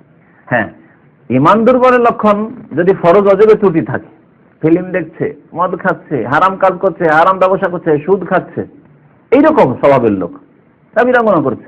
আর যেমনই বিপদ আপদ এসেছে, অ্যাক্সিডেন্ট হয়ে গেছে, তখন সব তওবা করে আল্লাহ আর তোমাকে ছাড়বো না, আর গুনার কাজ করবো না, মনে হয় গুনার জন্য এরকম হয়েছে। পরে একটু ভালো হয়ে যাওয়ার পরে আবার দুর্বল ঈমান হয়ে গেল। এটা হচ্ছে ঈমান দুর্বলের লক্ষণ। কিন্তু সৎ মানুষ ফরজ ওয়াজিব আলহামদুলিল্লাহ আদায় করছে, 5 ওয়াক্ত নামাজ কায়েম করছে ফজর সহ, আলহামদুলিল্লাহ কোনো এইসব ত্রুটি নাই, কাবিরা গুনাহ নেই, তারপরে ভুল ত্রুটি হতে পারে। এইরকম লোক বিপদ আপদে পড়লে ইবাদত বন্দেগী বেড়ে যাওয়া, দোয়া বেড়ে যাওয়া, জিকির আজকার বেড়ে যাওয়া, তার আল্লাহর দরবারে কানন বেড়ে যাওয়া, এটি ঈমানের লক্ষণ, এটি কোনো দর্শনীয় নাই।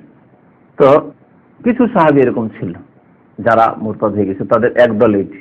তারা করলো কি, শয়তান তাদেরকে নিয়ে খেলা করলো। আল্লাহু আকবার। রাখাল যে ছিল নবী সাল্লাল্লাহু আলাইহি ওয়াসাল্লামের পক্ষ থেকে রাখাল, নিযুক্ত রাখাল, যাকাতের যেহেতু উট, ওই রাখালগুলিকে খুন করে দিল, হত্যা করে দিল। শুধু খুন করা নাই, কোন কোন রিওয়ায়াত আছে তাদের চোখ উঠিয়ে নিয়েছিল, নাক কেটে নিয়েছিল, হাত কেটে নিয়েছিল, পা কেটে দিয়েছিল, মুসলা করেছিল। তারপরে উট নিয়ে পালাইতেছিল। রাখালকে না মারলে তার উট নিয়ে পালাইতে পারছেন না। চুরি করা হইলো যে এতগুলি উট, 100 উট, এটি যদি নিয়ে যেতে পারি সারা জীবন বসে বসে খাবো। বেদুইন সব ছিল। শয়তান এভাবে গুমরাহ করলো। মানুষ সৎ হওয়ার পরেও যে গুমরাহ হয়ে যেতে পারে, এই জন্য আল্লাহ বারবার দোয়া করতে বলেছেন, রব্বানা লা তুযিগ কুলুবানা বা'দা ইয হাদাইতানা। অনেকে সহি আকীদার অনুসারী হয়ে তারপরে কি হয়ে যাচ্ছে, বিদআতের দিকে চলে যাচ্ছে, ঠিক না? নামাজি হয়ে যাওয়ার পরে গুমরাহ হয়ে যাচ্ছে, অনেক মানুষ আছে। এজন্য আল্লাহ দোয়া করতে বলেছেন, আল্লাহ আমাদেরকে হিদায়াত করার পরে আমাদের অন্তরকে বাঁকা করে দিও না, লা তুযিগ কুলুবানা, অন্তরকে বক্র করে দিও না, অন্তরে যেন বক্রতা না আসে। বা'দা ইয হাদাইতানা ওয়া হাব লানা মিন লাদুনকা রাহমা ইন্নাকা আনতাল ওয়াহাব। বেশি বেশি দোয়া করতে হবে। নবী সাল্লাল্লাহু আলাইহি ওয়াসাল্লাম খুব বেশি বেশি দোয়া করতেন একটি দোয়া, আল্লাহুম্মা ইয়া মুকাল্লিবাল কুলুব সাব্বিত কলবি আলা দীনিক। আল্লাহ আমার অন্তরকে দ্বীনের উপর সাবিত রাখো, প্রতিষ্ঠিত রাখো, যেন অন্তর ফিরে না যায়। এই লোকগুলো অন্তর ফিরে গেল ইসলাম থেকে, হত্যা করে দিয়ে এইভাবে তারা ওটগুলি নিয়ে পালাতে শুরু করলো। নবী সাল্লাল্লাহু আলাইহি ওয়াসাল্লামের কাছে খবর আসলো। নবী সাল্লাল্লাহু আলাইহি ওয়াসাল্লাম কি করলেন, তাড়াতাড়ি সাহাবায়ে কেরামদেরকে বললেন, দৌড় ধরো, কোথায় আছে তারা। পাওয়া গেল, অনেক দূরে গিয়ে ওটও পাওয়া গেল, আর ওই রাখালগুলিকে পাওয়া গেল। সবগুলিকে ধরে বেঁধে নিয়ে আসা হলো, মদিনার কাছে নিয়ে আসা হলো। নিয়ে আসার পরে নবী সাল্লাল্লাহু আলাইহি ওয়াসাল্লামের কাছে খবর দেওয়া হয়। নবী সাল্লাল্লাহু আলাইহি ওয়াসাল্লাম বললেন যে যেইভাবে তারা হত্যা করেছে সেভাবে তাদেরকে হত্যা করো, কিসাস। এর নাম হচ্ছে কিসাস। আল্লাহ বলছেন কুতিবা আলাইকুমুল কিসাস। কিসাস খুনের বদল খুন আল্লাহ ফরজ করেছেন তোমাদের উপর, এটি ফরজ। নবী সাল্লাল্লাহু আলাইহি ওয়াসাল্লাম আদেশ দিলেন, তাদেরকে ওইভাবে হত্যা করা হলো যেভাবে রাখালগুলিকে হত্যা করেছে। এরা তো নবী সাল্লাল্লাহু আলাইহি ওয়াসাল্লামকে দেখে মুসলমান হয়েছিল, তখন তো সাহাবী ছিল, কিন্তু মুরতাদ হলো না। এই শ্রেণীর লোক। আরেক দল যারা নবী সাল্লাল্লাহু আলাইহি ওয়াসাল্লাম ইন্তেকালের সাথে সাথে বলল আমরা যাকাত দিব না।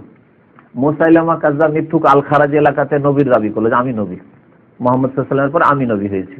তখন ইয়ামামা এলাকার ওই আল খারাজ এলাকার যারা বিদুইনরা ছিল, এই মুসাইলামার বংশে বিশেষ করে, তারা বলে আমাদের বংশের নবী, মদিনার নবীকে কেন মানতে যাব। আর এই জাতীয়তা তো আজকে সারা বিশ্বে প্রতিটি জাতিতে রয়েছে। আরব বেদুইনদের মধ্যে আরো বেশি জাতীয়তা ছিল। এই জাতীয়তা আবার ফিরে আসুক। নতুন নতুন মুসলমান হয়েছে, অনেকে মুসলমান হয়ে আল্লাহর নবীর কাছে তরবিয়ত নেওয়ার, প্রশিক্ষণ নেওয়ার সুযোগ পাননি, এরকম হয়েছে। সবাই যে আবু হুরায়রা আর আব্দুল্লাহ বিন উমর, আব্দুল্লাহ মাসউদের মতো, আব্দুল্লাহ বিন আব্বাসের মতো শিক্ষা নিচ্ছে তা তো নয়। একটা লোক যদি এখানে এসে কলেমা পড়ে, আর কলেমা পড়ার পরে দেখা সাক্ষাৎ না করে, মাসে একবার, 6 মাসে একবার, বছরে একবার, কখনো এলোই না, তাহলে ওই লোক দ্বারা যে কোনো পাপ হয়ে যেতে পারে। যারা নিয়মিত আসছে, সপ্তাহে 1 দিন 2 দিন, আর আসার পরে কিছু শিক্ষা নিচ্ছে, তাদের আমলে পরিবর্তন, ভালো পরিবর্তন আসবে, এটা আশা করা যেতে পারে। কিন্তু যে লোক একবার আসলো আর এসে বললো যে আলহামদুলিল্লাহ আমি অতীর সব ফকির ও সব বিশ্বাসী নাই, কিন্তু ইসলামিক শিক্ষা নেই তার, যে কোনো সমস্যা পাল্টে যেতে পারে, তার কাছে এলম নেই। তো সাহাবায়ে কেরামদের বহু এরকম ছিল যারা দূরে থাকার কারণে, আর তখন মক্কা বিজয় হয়েছিল, হিজরত ফরজও ছিল না, তারা মুসলমান হয়ে কলমা পড়ে চলে গেছে।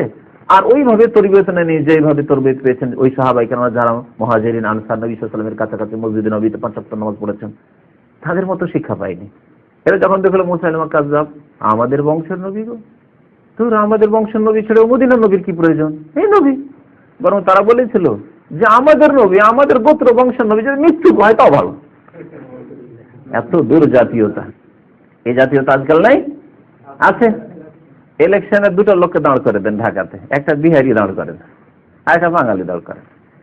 বাঙালি জাতীয়তা যাদের রক্তে রক্তে ভরা আছে, বিহারিকে ভোট দেবো, যারা ছিল রাজাকার তাদেরকে ভোট দেবো। বিহারি যদিও মুসল্লি হয়, নামাজিয়া, পরেশগারা, দাড়িওয়ালা, আল্লাহওয়ালা হয়, তার দ্বারা হয়তো ইসলাম প্রতিষ্ঠার আশা আছে, তবু ভোট দেবে না। এই জাতীয়তাবাদে বিশ্বাসী মুসলমান না, ঠিক না? তো জাতীয়তা আমাদের মধ্যে আছে। আর পক্ষান্তরে বাঙালি হয়তো লম্পট, মদখোর, বলি কি হবে, বাঙালি না। এটা শুধু আমাদের জন্য বলছি, এটার উদাহরণ দিলে এটা পাকিস্তানও হইতে পারে। পাকিস্তান একটা বাঙালি, করাচিতে বহু বাঙালি আছে, যদি ও যদি ইলেকশনে দাঁড়াতে যায় এই প্রশ্ন সেখানে উঠতে পারে, বাঙালিকে ভোট দেবে রে, হ্যাঁ না? এই চলে আসতে পারে তাদের মধ্যে। এই মুসলিমদের মধ্যে এইরকম জাতীয়তা আছে। আজ পর্যন্ত করাচিতে মহাজের হয়ে থেকে গেল, এসে সেখানে মুসলিম দেশে এসে সম্মানের সাথে স্থান পেল না। কি বলছিলাম, নবী সাল্লাল্লাহু আলাইহি ওয়াসাল্লামের আসহাব মানে সাহাবায়ে কেরাম তারা মুসলমান হয়েছিল। আল্লাহ নবীকে দেখলে সাহাবী মানে এই না যে নবী সাল্লাল্লাহু আলাইহি ওয়াসাল্লামের কাছে ভালো প্রশিক্ষণ নিয়েছেন, জরুরি নাই। সাহাবী যারা একবার আল্লাহর নবীকে দেখেছেন সেই সাহাবী, ইমানের অবস্থা, ঠিক না? কিন্তু তখন সাহাবী হয়েছিলেন, কিন্তু ওর উপরে মত হয়নি, মুরতাদ হয়ে মত হয়েছে, তখন আর সাহাবী থাকলো না। কিন্তু এই জন্য সাহাবীর সংজ্ঞা কি? হাফিজ ইবনে হাজার রাহমাতুল্লাহ আলাইহি বলেছেন, মান লাকিয়ান নবিয়্য সাল্লাল্লাহু আলাইহি ওয়াসাল্লাম, যেই ব্যক্তি নবী সাল্লাল্লাহু আলাইহি ওয়াসাল্লামের সাক্ষাৎ করেছে, মুমিনান মানে ইমানের অবস্থায়, ইমানের অবস্থায় সাক্ষাৎ করেছে। আচ্ছা, কেউ যদি এরকম সাক্ষাৎ করে থাকে, কুফরের অবস্থায় সাক্ষাৎ হয়েছিল, তখন মুসলমান হয়নি, পরে আল্লাহ নবীর ইন্তেকালের পরে সে মুসলমান হয়েছে, কিন্তু নবীর সাথে সাক্ষাৎ ছিল, তার সাহাবী হবে না। তাহলে ইমানের অবস্থায় আল্লাহ নবীর সাথে সাক্ষাৎ করতে হবে। আচ্ছা, তারপরে আরেকজন লোক সাক্ষাৎ করলো, হ্যাঁ ওয়াইস করনি, সে মুসলমান হয়েছে আল্লাহ নবীর যুগেই, এটা আবার আলাদা। আল্লাহ নবীর যুগও পেয়েছে, মুসলমান হয়েছে, কিন্তু মুসলমান হচ্ছে দূর থেকে শুনে, ওই আমানে ছেলে আসতে পারেনি, যখন এসেছে তখন আল্লাহ নবীর ইন্তেকাল হয়ে গেছে। সাহাবী হবে কি করে? সাহাবী মোলাকাত হইলো, প্রথম শর্ত হচ্ছে মাল্লাকে, যে মোলাকাত করেছে, মোলাকাত হয়নি নবীর সাথে। আচ্ছা, এক ব্যক্তি সাক্ষাৎ হয়েছে, ইমানের অবস্থায় সাক্ষাৎ হয়েছে, আর কিছুদিন ইমানের অবস্থায় থেকেছে, কিন্তু কুফরের অবস্থায় মুরতাদ হয়ে মরেছে। এই লোকেরা যেমন যাদের ঘটনা বর্ণনা করলাম, সাহাবী নয়। যেমনই কুফরি করলে তেমনই সাহাবী, কারণ মুসলমান নয় তো সাহাবী কি করে হবে? ক্যান্সেল হয়ে গেল তার সোহবত। যেমন ইসলাম তার ক্যান্সেল হয়ে গেল, তেমনই তার সোহবত, নবী সাল্লাল্লাহু আলাইহি ওয়াসাল্লামের সঙ্গী হওয়া ক্যান্সেল হয়ে গেল। আর আরেকটি তাফসীর যেটি প্রসিদ্ধ, সেটি হচ্ছে যে যারা নবী সাল্লাল্লাহু আলাইহি ওয়াসাল্লামের উম্মত, কিন্তু তারা নবীর তরিকা বাদ দিয়ে আকীদার ক্ষেত্রে হোক, আর আমলের ইবাদত বন্দেগীর ক্ষেত্রে হোক, আমলের ক্ষেত্রে হোক, জীবনের কোনো ক্ষেত্রে হোক, যারা বিদআতি রাস্তা নিয়েছে, ব্যক্তি জীবনের ক্ষেত্রে হোক অথবা অন্য কোনো ক্ষেত্রে হোক, যারা বিদআতের রাস্তা নিয়েছে।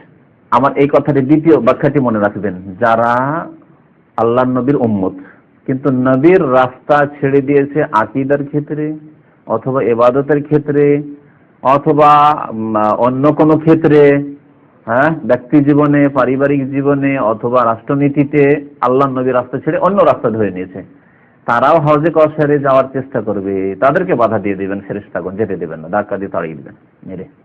তাহলে এর মধ্যে কত লোক শামিল আসবে যারা আকীদার ক্ষেত্রে যে আকীদা আল্লাহর নবী দেননি সেই আকীদা বিশ্বাসী, পীরতন্ত্রে বিশ্বাসী, কবর মাজারে বিশ্বাসী, অথচ নামাজি, হয়তো নামাজি দাড়িওয়ালা, কিন্তু কবর মাজার পীর ফকির দরবেশে বিশ্বাসী, তারা হজে কসর পানি পাবে। প্রথম এরা ছাড়বে, কারণ আকীদাই হচ্ছে আসল মূল। যারা আকীদাই নষ্ট করে ফেলেছে, পীর না ধরলে মুক্তি পাওয়া যাবে না। আল্লাহ বলছেন যে কোরআন এবং হাদিস, ইত্তাবিউ মা উনজিলা ইলাইকুম, তোমরা অনুসরণ করো যে আল্লাহ নাযিল করেছেন। এরা বলছেন না, পীর না ধরলে জান্নাত পাওয়া যাবে না, শাফাত পাওয়া যাবে না।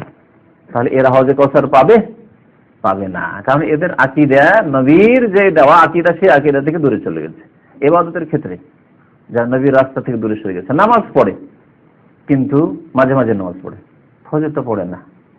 হজে কসর পাবে, নামাজ পড়ে, মাঝে মাঝে পড়ে, মাঝে মাঝে পড়ে না, পাবে ইবাদতের ক্ষেত্রে যেহেতু নবীর তরিকায় 4 ওয়াক্ত নামাজ নেই, 5 ওয়াক্ত নামাজ আছে। আর এক লোক নামাজ তো পড়ে কিন্তু নবী সাল্লাল্লাহু আলাইহি ওয়াসাল্লামের তরিকা মোতাবেক নামাজ পড়ে না, 3টি ভুল দিয়ে নামাজ শুরু করে। আজকে জুমার পর বলেছি, শুনেছেন, অধিকাংশ লোকই শুনেছেন। 3 ভুল দিয়ে নামাজ শুরু করে, নামাজের মধ্যে ভুল করে, নামাজের শেষেও ভুল করে। আর যদি জানানো হয় যে ভাই নামাইতে পড়া বিদআত, এই যায় নামাজের দোয়া বিদআত, আনা ইমামুন আলিমান হাজার আমাল্লাম ইয়াজুর, ইকতাদাইতু বিহাযা, এই সব বিদআত, তো মানতে রাজি নাই। তাহলে তারা হজে কসর পাবে? বিদআত পন্থী। ইবাদতের ক্ষেত্রে এরা বিদআত পন্থী, নবীর তরিকা ছেড়ে দিয়ে অন্য তরিকা নিয়েছে। জানিয়ে দেওয়ার কথা এই জন্য বললাম যে অজেনে করলে আল্লাহ মাফ করতে পারেন, সাধারণ মানুষ, মূর্খ মানুষ, আর জানাবার কেউ হয়নি, এলাকায় কেউ জানাবার হয়নি যেগুলি ভুল ছিল, তাহলে সাধারণ মানুষকে আল্লাহ মাফ করতে পারে এসব ক্ষেত্রে। কিন্তু জানানো হয়েছে তারপরও হটকারিতা করেছে, মানেনি, তারা হজে কসরে যেতে পারবে না। আচ্ছা, ইবাদত ছাড়া অন্য ক্ষেত্রে, রাষ্ট্রনীতির ক্ষেত্রে উদাহরণ দিই। নবী করিম সাল্লাল্লাহু আলাইহি ওয়াসাল্লাম এর মাধ্যমে আল্লাহ দ্বীনকে পূর্ণতা দান করেছেন। দ্বীনে ব্যক্তি জীবনের সমস্যার সমাধান হয়েছে রাষ্ট্রনীতি পর্যন্ত। কিন্তু রাষ্ট্রনীতির ক্ষেত্রে, রাজনীতির ক্ষেত্রে সে বলেছেন না, আমাদেরকে এই পার্টি করতে হবে, আমরা গণতন্ত্রে বিশ্বাসী। এই কথা ধর্মীয় নেতারা বলছে, ধর্মীয় রাজনীতি যারা করছে তারা বলছে আমরা গণতন্ত্রে বিশ্বাসী, আমরা জাতীয়তাবাদী বিশ্বাসী, আমাদের পার্টি জাতীয়তাবাদী পার্টি, এবং তার জন্য মেহনত করছে। আমাদের নেতা অমুক, কেউ কমিউনিস্ট করে, কেউ আর কিছু করে, কেউ আর কিছু করে। জি, নামাজ পড়ে, এবারও তো ঠিক আছে, নামাজে ঠিক আছে, কিন্তু রাষ্ট্রনীতিতে নবী সাল্লাল্লাহু আলাইহি ওয়াসাল্লামের রাস্তা থেকে সরে গেছে। তারা কি বলবেন আজকালকার রাজনীতি করা লোকদেরকে, যারা গণতন্ত্রের বিষয়ে, তারা ওমর রাদিয়াল্লাহু তাআলা আনহুর মতো রাজনীতি করছে, হ্যাঁ, ওসমানের মতো, আলীর মতো, এমনকি মুআবিয়া রাদিয়াল্লাহু তাআলার মতো, তাও বলতাম যে ঠিক আছে। তো তাহলে কি বলবেন, এরা হজে কসরে যেতে পারবে? পারবে না, মনে রাখুন। তো এই কথাই বলা হয়েছে হাদিসে। কৃপণতা তার আলাদা হয়তো শাস্তি আছে, কৃপণতা আল্লাহ হিদায়াত করে এরকম লোকদেরকে, এগুলি আল্লাহ জানে ভালো, আল্লাহ ভালো জানে। এই ক্ষেত্রে বলা যাবে, কারণ নবীর তরিকা সে এটাকে নেকি মনে করে কারণে। দেখেন পার্থক্য আছে, একটা লোক বিদআত যে করছে, রাজনীতির ক্ষেত্রে যে বিদআত করছে, সে ওইটাকে ভালো মনে করছে, গণতন্ত্রকে ভালো মনে করে করছে, ঠিক না? তারপরে সে জাতীয়তাবাদী পার্টি করছে, সেটা ভালো মনে করে করছে। কিন্তু আর যেই ব্যক্তি বনের হক মারছে, সে এটা ভালো মনে করে করে না, তার মনে ওখানে কষ্ট হচ্ছে। বকিলের জন্য দিচ্ছে না, কিন্তু নিজেকে তিরস্কার করছে যে বোনটাকে কষ্ট দিলাম, বোনটাকে দিলাম না। যে চুরি করছে, গুনাহ করছে, কাবিরা গুনাহ, কিন্তু চুরি করাকে সে নিকৃষ্ট কাজ মনে করছে। রাত্রেও মাঝে মাঝে চিন্তা করে যে আমি চোর রে, লোক আমাকে চোর বলে, বেঈমান আমি, ঠিক না? তাহলে সে গুনাহকে গুনাহ মনে করছে, পক্ষান্তরে বিদআতি গুনাহকে নেকি মনে করছে। পার্থক্য হচ্ছে যে ব্যক্তি গুনাহকে নেকি মনে করবে, যে পীরের কাছে যাওয়া, মাজারে যাওয়া, গুনাহ মনে করছে নাকি? এমনকি কবর সিজদা করা ইবাদত মনে করছে, আল্লাহ নৈকট্য লাভের উপায়। কিন্তু চোর, ডাকাত, খুনি কখনো মনে করে না যে আমি খুন করে একজন মানুষকে খুন করলাম, খুন করে আল্লাহ নৈকট্য লাভ করব, বিদআতি নাই। কিন্তু কাবিরা গুনাহ, জাহান্নামে তারাও বাধাপ্রাপ্ত হতে পারে, আল্লাহ আলাম। কিন্তু তাদের ক্ষেত্রে, অনেক ক্ষেত্রে আল্লাহ পাক মাফ করতে পারেন, তার অন্যান্য নেকি ঠিক থাকলে। কিন্তু বিদআতি যারা নবীর রাস্তা ছেড়ে দিয়েছে, ধর্ম মনে করে নবীর রাস্তা ছেড়ে দিয়েছে, যে নবীর রাস্তা ছেড়ে ওই রাস্তায় হচ্ছে ধর্ম, তাদের জন্য মহাবিপদ রয়েছে। তাদের কথা বলা হয়েছে, মা আহাদাসু বাদাকা, তাই রয়েছে। ফায়ুকালু, বলা হবে নবীকে ফেরেশতাগণের পক্ষ থেকে, ইন্নাকা লা তাদরি, হে নবী আপনি জানেন না, আপনি। তাহলে বোঝা গেল যে নবী আলেমুল গায়ব নন। নবী ইন্তেকাল করার পরে আমাদের কোনো খোঁজ খবর রাখে না। আল্লাহর নবী আমাদের খোঁজ খবর রাখেন না যে আমরা ভালো কাজ করছি, খারাপ কাজ করছি, আমরা সুন্নতের উপর আছি, বিদআতের উপর আছি, আমরা সুখে আছি, দুঃখে আছি, কোনো খোঁজ খবর রাখেন না, ঠিক না? কিন্তু কবর পূজারী বিদআতীরা বলে যে নবী জীবিত এবং নবী উম্মতের খোঁজ খবর রাখেন। কিয়ামত পর্যন্ত, কিয়ামতের মাঠে আল্লাহ নবীকে ফেরেশতাগণ বলবেন। তাহলে ফেরেশতাগণের আকীদা কি? যে নবী আলেমুল গায়ব নন, কোনো খোঁজ খবর রাখেন না উম্মতের। তার ইন্তেকালের পর 10 হিজরি থেকে শুরু করে আজ পর্যন্ত কোনো খোঁজ খবর তার কাছে নেই, উম্মতের কি হচ্ছে না হচ্ছে, কিয়ামত পর্যন্ত নেই, কোনো খোঁজ খবর নেই যে কে মুমিন হয়ে মরল, কে কাফের হয়ে মরল, কে বেনামাজি হয়ে মরল, কে বিদআতি হয়ে মরল, কে কবরপন্থী, মাজারপন্থী, পীরপন্থী হয়ে মরল, কোনো খোঁজ খবর নেই আল্লাহ নবীর কাছে। কে সুখে আছে, কে দুঃখে আছে, কে বালায় আছে, কে মুসিবতে আছে, কোনো খোঁজ খবর নেই আল্লাহ নবীর কাছে। এটি হচ্ছে ইসলামিক আকীদা, এটি ফেরেশতাগণের আকীদা। পক্ষান্তরে বেরেলভীরা বলে যে নবী আলেমুল গায়ব, এমনকি নবীর কাছে অণু পরমাণু সব কিছু খবর আছে, যাররা যাররার খবর আছে, এই শব্দ তারা বলেছে। আকাশে, জমিনে, জমিনের নিচে কোথায় কি আছে, কোথায় কি ঘটছে, সব জানেন নবী। এটি তাদের আকীদা। আর আরেক দল যেটি আছে ওদেরই ভাই বেরেলভিদের অর্থাৎ দেওবন্দি, তারা নবীর সম্পর্কে এটা বলে না, কিন্তু তাদের হুজুর বুজুর্গানে দিনের ক্ষেত্রে আবার এগুলো কথা বলেছে যে তারা জানেন। এমন কিসসা কাহিনী আর কেরামত নকল করেছে যে নবী জানেন না, এটা অস্বীকার করছে। আর এখানে গিয়ে বেরেলিরা তাদেরকে ধরেছে, তোমরা নবীর ক্ষেত্রে মানতে পারো না আমরা যেটা বলছি, আর তোমাদের আবার গঙ্গোহী আর মহাজের মাকি তারা কি করে জানে? তা আমরা তো ভালো তোমাদের চাইতে, আরে আমরা তো আল্লাহ নবীকে বলছি আলমুল গায়ব, তোমরা তো সবাইকে বলছো জীবিত হাজির হয়ে যান সাহায্য মদত করার জন্য, এসব কিসসা কাহিনী তাদের কাছে নেই। বলছে তোমরা তোমাদের যদি হুজুরদেরকে বলো যে হাজির হয়ে যায় বালা মুসিবত দূর করার জন্য, তো আমরা যদি সবার হুজুরকে মোহাম্মদ রাসূলুল্লাহকে বলি তো অসুবিধা নেই। গুমরাহি, দুই ভাই দল, দুটি দল দুই ভাই। হ্যাঁ, এই জন্য তো বলেছি 5 ভাগে বিভক্ত হয়েছে আর সবগুলি ভাই ভাই। ইন্নাকা লা তাদরি, ফেরেশতাগণ বলবেন যে আপনি জানেন না। তাহলে ফেরেশতাগণের আকীদা হচ্ছে যে নবী সাল্লাল্লাহু আলাইহি ওয়াসাল্লাম দুনিয়ার খোঁজ খবর রাখেন না ইন্তেকালের পরে। স্পষ্ট ভাষা, মনে রাখবেন এই শব্দটা। মা আহাদাসু বাদাকা, আপনার পরে নতুন নতুন কি কাজ করেছে। কেউ মিলাদ করেছে, কেউ কিয়াম করেছে, কেউ পীর মুরিদের ব্যবসা শুরু করেছে, কেউ মাজারের ব্যবসা শুরু করেছে, কেউ কোরআন কানির ব্যবসা শুরু করেছে, আর কেউ আরো কিছু ব্যবসা শুরু, বিভিন্ন ব্যবসা শুরু, ধর্মের নামে ব্যবসা। মা আহাদাসু বাদাকা, আপনার পরে নতুন নতুন ধর্মীয় কাজ শুরু করেছে, আপনি জানেন না এগুলি কম। তাহলে বিদাতিরা হাউজে কাউসার থেকে মাহরুম। মা আহাদাসু বাদাকার মধ্যে নতুন নতুন দল সৃষ্টি করেছে, নতুন নতুন মতবাদ নিয়ে এসছে। কেউ নিয়ে এসছে মার্কসিজম, তো কেউ নিয়ে এসছে মাওইজম, কেউ নিয়ে এসছে আপনার ক্যাপিটালিজম পুঁজিবাদ নিয়ে এসছে, কেউ সমাজবাদ নিয়ে এসছে, কেউ জাতীয়তাবাদ নিয়ে এসছে, কেউ গণতন্ত্রবাদ নিয়ে এসছে। এগুলি কি মা আহাদাসু নয়, নতুন নয়? নতুন। তাহলে হে নবী আপনি জানেন না যে এরা গণতন্ত্রকে বলতো যে আমরা গণতন্ত্রে বিশ্বাসী, আমরা জাতীয়তাবাদে বিশ্বাসী, আমরা সমাজবাদে বিশ্বাসী। ইন্নাকা লা তাদরি মা আহাদাসু বাদাক। তাহলে বিদআতপন্থীদেরকে এভাবে তাড়িয়ে দেওয়া হবে। তারপরে হাদিস আব্দুল্লাহ বিন উমর রাদিয়াল্লাহু তাআলা আনহু বর্ণনা করছেন যে আনিন নবী সাল্লাল্লাহু আলাইহি ওয়াসাল্লাম নবী সাল্লাল্লাহু আলাইহি ওয়াসাল্লাম বলেছেন আমামাকুম হাউজুন, তোমাদের সামনে হাউজ রয়েছে। তোমাদের সামনে কি রয়েছে? হাউজে কাউসার রয়েছে। তোমাদের সামনে মানে কোথায়? আমরা কোন দিকে যাচ্ছি? মওতের দিকে যাচ্ছি, কবরের দিকে যাচ্ছি। তারপরে তারপরে সামনে যেদিকে যাচ্ছেন সেই দিকে আছে আখিরাতে। আখিরাতে হাউজ রয়েছে তোমাদের সামনে। এত বড় হাউজ, হাউজ মানে তো বুঝেন মসজিদের সামনে যে পুরানো মসজিদগুলোতে হাউজ তৈরি করা আছে উযু করার জন্য, এগুলিকে আমরা হাউজ বলি। আল্লাহ নবীর হাউজ আর এই আখিরাতে যে আল্লাহ দেবেন এই হাউজ, সেই হাউজ কি এরকম হবে? কামা বাইনা জারবা ও আজরহ, জারবা নামক স্থান এবং আজরহ নামক স্থানের মাঝে যে দূরত্ব রয়েছে এটা আমরা বুঝতে পারবো না, কিন্তু দূরত্ব আছে এক শহর থেকে এক দেশ থেকে আরেক দেশ, এক শহর থেকে আরেক শহর। এই জায়গাগুলি অপরিসিদ্ধ জায়গা। সেই যুগে সাহাবাইকে আমরা বুঝতেন, যাদেরকে বুঝিয়েছেন নবী সাল্লাল্লাহু আলাইহি ওয়াসাল্লাম তারা বুঝতেন। কারণ আমরা যদি বুঝাইতে আমাদেরকে বুঝাইতে হবে যেমন আপনার চিটাগাং থেকে শুরু করে যশোর পর্যন্ত, তাহলে বুঝতে পারবে যারা বুঝে, ম্যাপ বুঝে বাংলাদেশের। আর যারা ইন্টারন্যাশনাল ম্যাপ বুঝে তাদেরকে যদি ইন্টারন্যাশনাল ম্যাপ দিয়ে বুঝায় যে যেমন মানিলা থেকে শুরু করে বোম্বাই পর্যন্ত রয়েছে বা আপনার জিদ্দা পর্যন্ত রয়েছে, তো বুঝবে যারা আন্তর্জাতিক ম্যাপ বুঝে। তাহলে তো এইভাবে নবী করিম সাল্লাল্লাহু আলাইহি ওয়াসাল্লাম দূরত্বটা বুঝিয়েছেন। তারপরে হাদিসগুলিতে বিভিন্ন হাদিসে বিভিন্ন স্থানের কথা বলা হয়েছে, ওই হাদিসগুলি বিশেষ করে দেখেন তাহলে বুঝতে পারবেন। একটি শহর হচ্ছে সামদেশে আছে, আর একটি শহর হচ্ছে ইয়ামানে। এত দূরত্ব ইয়ামান থেকে, ইয়ামান দক্ষিণ দিকে আর শাম হচ্ছে সিরিয়া বা জর্ডান হচ্ছে উত্তরে, এত দূরত্ব হাউজের। এইভাবে নবী করিম সাল্লাল্লাহু আলাইহি ওয়াসাল্লাম এই দূরত্বগুলিকে বুঝিয়েছেন। কিলোমিটার দিয়ে বোঝানো হয়নি, মাইল দিয়ে বোঝানো হয়নি, বোঝানোর জন্য। এর মানে একবারে সূক্ষ্মভাবে এই দূরত্ব বোঝানো, এটা বোঝানো হয়েছে যে বিশাল, এটা বোঝানো হয়েছে। আমরা নিজে আমরা এরকম ব্যবহার করে থাকি, করি না? আপনি কাউকে যদি 5 বার রিং করে থাকেন বা 10 বার করে থাকেন, আমি 50 বার আপনাকে কল করলাম, উদ্দেশ্য কিন্তু 50 বার নয়, অনেকবার। 50 মানে এখানে অনেক, 50 মানে নির্দিষ্ট 50 নয়। তো এইভাবেই এখানে বলা হয়েছে। আরো যে হাদিসগুলিতে দূরত্বের কথা রয়েছে সেই হাদিসগুলি ভাবছিলাম সময় শেষ হয়ে যাচ্ছে, তাই না? সেই জন্য হাদিস, আরেকটা হাদিস শেষ দিকে আছে, দেখেন। হাউজুহু মা বাইনা সানআ ওয়াল মদিনা, এখানে বলা হয়েছে যে নবী সাল্লাল্লাহু আলাইহি ওয়াসাল্লামের হাউজ যে হবে সানআ।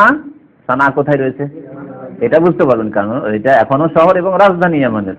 তো ইয়ামানের রাজধানী সানআ এবং মদিনা, মদিনা মুনাওয়ারা, এর মাঝে কত দূরত্ব? প্রায় 3000 কিলোমিটার, 2500 কিলোমিটার তো হবে। বাকি হাদিসগুলি থাকে ইনশাআল্লাহ তাআলা আগামী সপ্তাহে আলোচনা করা যাবে। সাল্লাল্লাহু আলাইহি ওয়া সাল্লাম।